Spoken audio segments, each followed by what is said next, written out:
Bom dia, boa tarde ou boa noite, a depender do horário que você esteja assistindo esse vídeo. Tudo bem com você? Eu sou o professor Fábio e no vídeo de hoje eu gostaria de falar brevemente a respeito do desenvolvimento histórico da teoria da probabilidade. Vamos lá?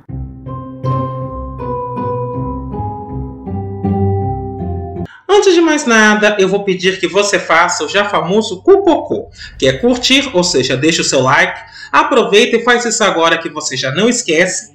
Comenta, ou seja, utilize a área dos comentários para continuar dialogando comigo, apresentando suas dúvidas ou mesmo dando sugestões de outros assuntos que você gostaria que fossem abordados neste canal.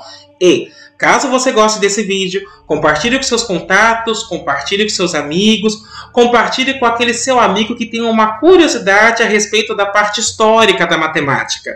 Além disso, vou pedir para você clicar no sininho, se inscrever e ativar as notificações. Desta forma, toda vez que sair um vídeo novo por aqui, você será avisado.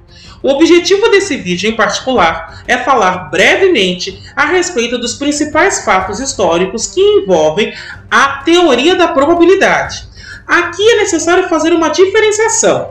Há duas formas de você enxergar a história da matemática. A primeira é olhar para o passado, verifica-se quais conceitos eram estudados num determinado período histórico e, neste momento, se observa se esses conceitos sofreram alterações ao longo do tempo. Se os conceitos sofrem alterações, aí é importante olhar para eles para verificar como os conceitos que utilizamos no tempo presente se originaram com uma análise evolutiva. É por este motivo, por exemplo, que se estuda prostafaireses quando se deseja falar de logaritmo, porque na realidade a prostafaireses é um passo anterior do logaritmo com o mesmo objetivo. Agora, se eu estou estudando um determinado tempo histórico e estou estudando conceitos que não se alteraram ao longo do tempo, ou seja, no tempo presente eles são apresentados da mesma forma que no tempo passado, então neste caso, o mais interessante é apenas contar a história no sentido evolutivo, para dizer em que momento aqueles conceitos surgiram e quais foram as necessidades para que se pensassem neles. Este é o caso da teoria da probabilidade. Muitos dos conceitos que eu vou abordar aqui são utilizados da mesma forma atualmente. Portanto, para que não se torne uma aula de probabilidade, eu vou apenas citar os conceitos e mostrar como eles foram concebidos ao longo de um determinado período de tempo. Se por acaso você tiver curiosidade a respeito de um conceito específico, aí eu vou pedir para você escrever nos comentários que eu gravo um vídeo só para falar a respeito do conceito em si. Isto posto, vamos começar então a nossa conversa. O termo probabilidade vem do vocábulo latino probo, que pode significar provar ou experimentar. Em outras línguas não se usa probabilidade, usa-se plausibilidade. Portanto, há um problema para definir essa palavra, considerando a diferença entre o que pode acontecer e o que aconteceria. Ou seja, no momento que você está definindo probabilidade, como é que se interpreta este termo? Você vai falar de algo que pode acontecer ou de algo que você sabe que vai acontecer? Como é que você entende essa ideia de chances de que algo ocorra? Este é um problema filosófico e essa discussão remete às ideias dos filósofos gregos, que foram os primeiros a discutir esse conceito. Intuitivamente, hoje nós aceitamos que a probabilidade representa a confiança de que um determinado evento ocorra, muito embora haja diferentes graus de confiabilidade. Uma vez que este objeto matemático surge, ele começa com desenvolvimento próprio, nos quais seus teoremas são demonstrados com rigor matemático. A probabilidade é usada de maneira recorrente, muito embora seja equivocado o seu uso de maneira isolada. Ou seja, quando você pega uma determinada probabilidade e chega num número, você não pode olhar para aquele número de maneira isolada. Você precisa levar em conta outros fatores externos que possam interferir no evento que você está analisando. Existem muitas incertezas na vida. A probabilidade, na realidade, trata de incertezas. Portanto, o que se espera é a criação de modelos simples que vão se tornar cada vez mais sofisticados. Com esse sentido, a matematização da probabilidade começa no século XVI com Girolamo Cardano, quando ele apresenta a seguinte tabela para o valor obtido a partir de 3 dados. E aí uma coisa que eu quero chamar a atenção é que não se sabe como ele chegou nos números desta coluna. Há algumas inferências para o que ele estava tentando fazer, mas ainda não é certo como isso aconteceu. Por exemplo, o que se entende com este 108 é que provavelmente Girolamo fez a seguinte conta. Eu tenho 3 dados, lanço os 3 dados de uma vez só. Quais são as chances de que apareça 1 em pelo menos um deles? Aí eu teria uma chance em um dado e 6 possibilidades nos outros 2. Como eu posso mudar de dados, ou seja, o 1 pode aparecer no primeiro dado, no segundo ou no terceiro, eu teria 3 possibilidades de aparecer o 1 e 36 combinações uma vez que eu fixo em que dado este 1 apareceu. Então seria 3 vezes 36 usando o princípio da contagem. 3 vezes 36, 108. Mas aí o problema é que ao fazer essa conta você despreza coisas como 1. Por exemplo, o que é sabido é que até agora não se entende como ele chegou nesses valores, mas a ideia era estudar esse tipo de fenômeno. O Liber de Ludo, livro dos jogos, escrito por Cardano, foi publicado um século após a sua morte.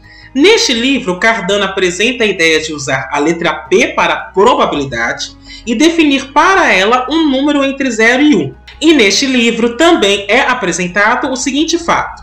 A probabilidade de que um evento com chance P ocorra N vezes repetida não é distante de N vezes P para um N grande, o que na realidade vai acabar se referindo diretamente com aquilo que nós chamamos hoje de lei dos grandes números. O que é necessário lembrar é que a probabilidade para que um evento independente se repita N vezes é P elevado a N. Para N muito grande, isso seria N vezes P. Foi isso que ele observou, e a lei dos grandes números acaba confirmando essa hipótese. Ainda é necessário lembrar que probabilidade começa com jogo, ou seja, com análise de apostas. A análise de apostas em jogos levou, no século XVII, ao estabelecimento da probabilidade condicional. Calcular chances em jogos de azar envolvem técnicas encontradas nas discussões elementares de probabilidade. Contudo, foram Pascal e Fermat a discuti-las originalmente. Um nobre francês, o Cavaleiro de Mer, propôs o seguinte problema para Pascal. Divida as estacas em um jogo onde um jogador aposta que sairá pelo menos um 6 em 8 lançamentos de um dado.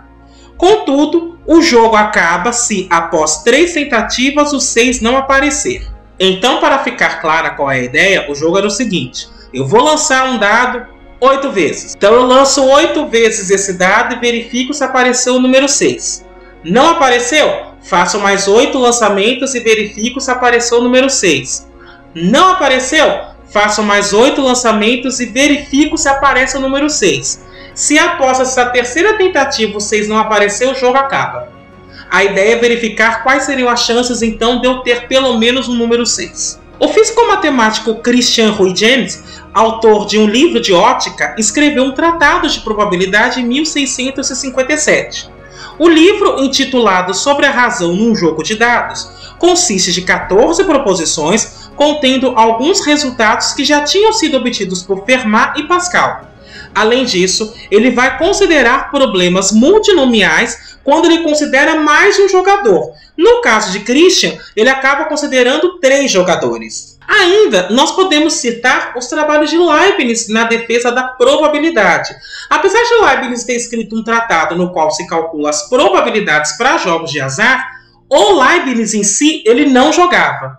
Contudo, ele analisou muitos jogos desse tipo e sugeriu modificações que os tornariam em jogos justos, ou seja, jogo de soma zero, aquele em que as chances de uma pessoa ganhar são equivalentes às chances que outra pessoa tem de perder. Bem, tendo em vista então que a teoria da probabilidade começa a partir de jogos, nós podemos falar em que momento ela se expande para além dos jogos.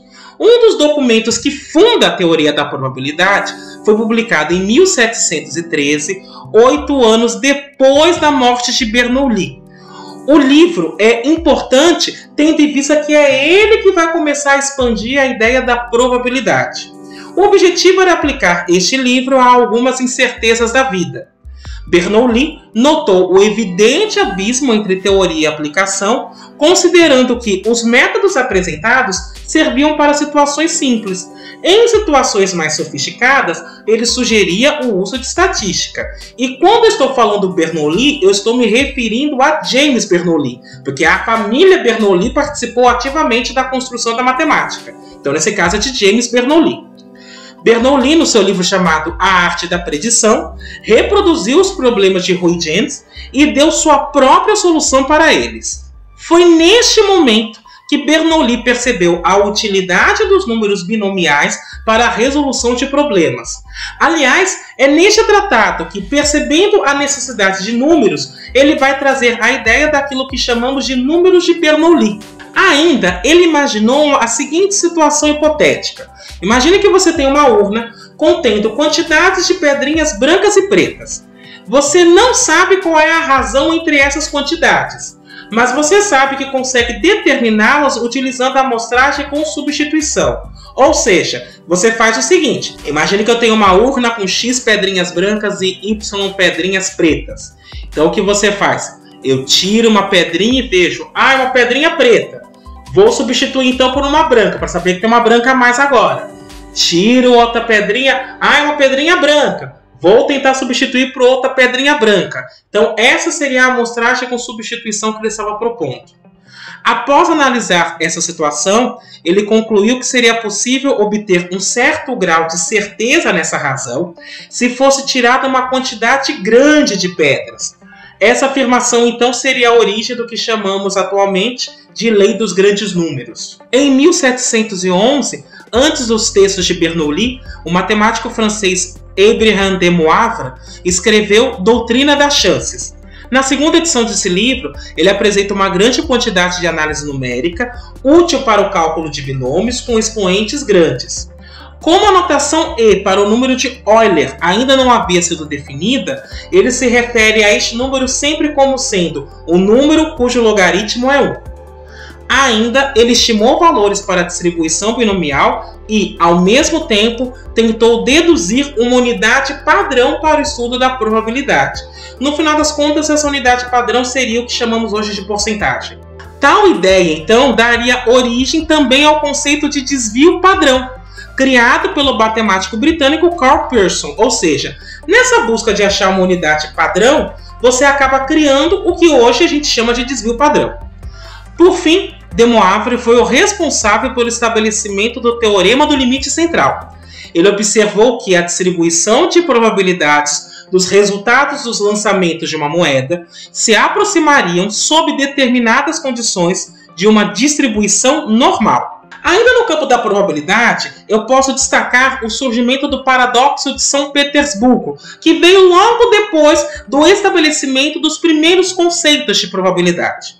Esse paradoxo surgiu da seguinte forma. Enquanto trabalhava na Academia Russa de Ciências, Daniel Bernoulli, Daniel neste caso é o sobrinho de James Bernoulli, discutiu o problema chamado de paradoxo de São Petersburgo com seu irmão Nicolas, conhecido atualmente como São Nicolau. O paradoxo pode ser apresentado da seguinte forma. Imagine que você lança uma moeda até que saia cara. Você ganha R$2 se sair na primeira vez, 4 se sair na segunda, 8 se sair na terceira e assim por diante. A pergunta é, quanto eu deveria pagar para participar desse jogo? Perceba que se nós estivermos pensando numa precificação justa, eu poderia pensar o seguinte. Bom, as chances de eu ganhar R$2 é meio. Caso saia no primeiro lançamento, eu tenho 2 chances. As chances de eu ganhar R$4 é 1/4 ou 25%. Veja, eu ganho R$4 se sair na segunda jogada, mas aí eu tenho 2 chances da primeira e usando o princípio de contagem, com as 2 chances que eu teria na segunda, isso me dá 4 possibilidades. Ora, se eu consigo chegar à terceira jogada, eu tenho 8 caminhos distintos, ou melhor, 8 combinações de resultados. Para eu ganhar R$8, apenas uma delas me interessa. Então as chances de eu ganhar R$8 é 1/8.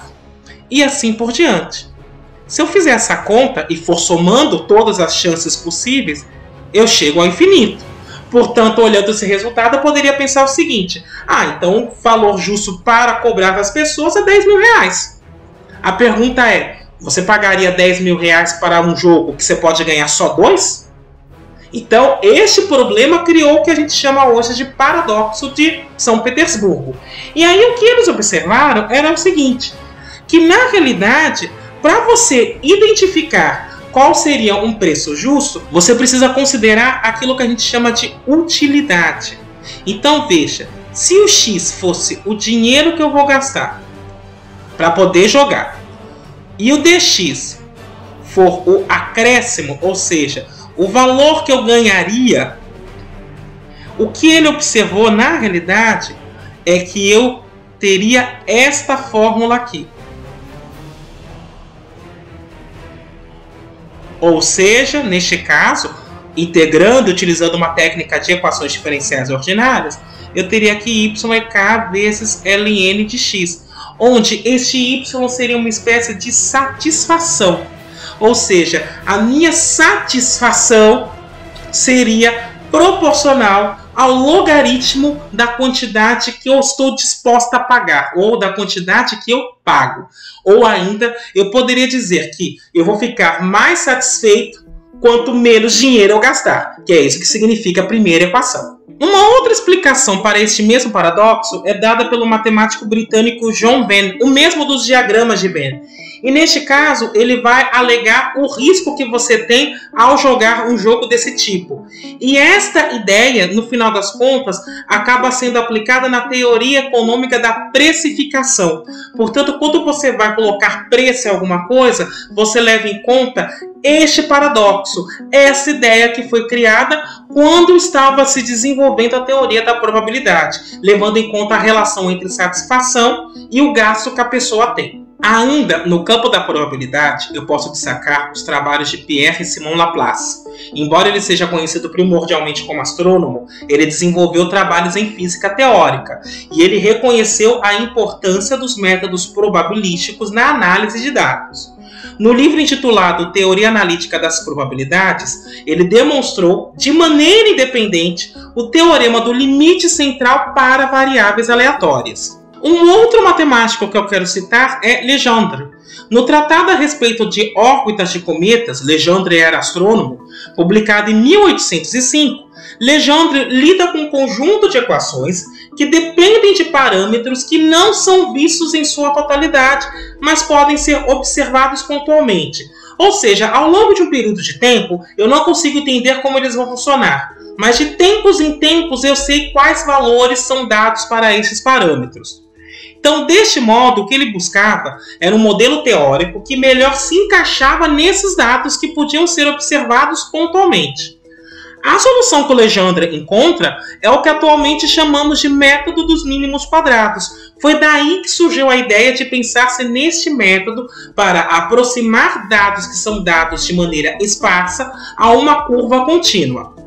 Legendre não foi o primeiro a estudar o problema de determinar o valor de uma variável x a partir de uma série de observações. Embora ele tenha criado o método dos mínimos quadrados, ele não foi o primeiro a se deparar com este problema.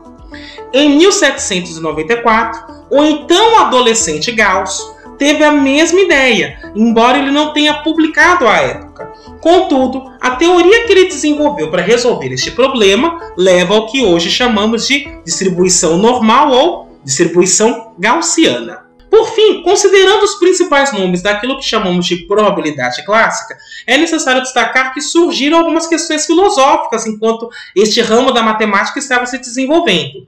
A primeira grande questão filosófica é o que seria a probabilidade, ou seja, como é que eu vou definir chance no mundo físico. Eu vou entender chance como sendo uma observação e, portanto, algo objetivo, ou as chances que um determinado fato ocorra depende da ordem que eles vão ocorrer. O que eu quero dizer com isso é o seguinte: imagine que eu vá jogar uma moeda 4 vezes na esperança que eu vá tirar cara. Se eu tirar coroa, coroa, coroa, cara, ou coroa, coroa, cara, cara, as chances de sair cara na última jogada depende da ordem das coisas que aconteceram antes dessa última jogada? Essas questões todas acabaram sendo objeto de discussão ao longo do século XVIII e XIX. Por fim, eu quero falar brevemente dos grandes números e os teoremas de limite central. A lei dos grandes números, embora eu já tenha citado algumas vezes ao longo da nossa conversa, na realidade ela ganhou este nome em 1837, num tratado do matemático francês Simeon Denis Poisson, quando foi apresentado então a distribuição de Poisson. O matemático russo Chebyshev apresentou o conceito de variáveis aleatórias e esperança matemática tal qual conhecemos hoje. E a extensão dos conceitos de grandes números foi realizada por um dos estudantes de Chebyshev, que se chama Andrei Andreevich Markov. Essa extensão da ideia dos grandes números, da lei dos grandes números, é o que chamamos atualmente de cadeias de Markov. E ela é utilizada, por exemplo, para estudar teoria das filas, ou seja, para verificar como é que você organiza filas num estabelecimento comercial. Bem, era isso que eu gostaria de discutir com você hoje. Espero que tenha sido bastante proveitoso. Eu me despeço por aqui. Até a próxima!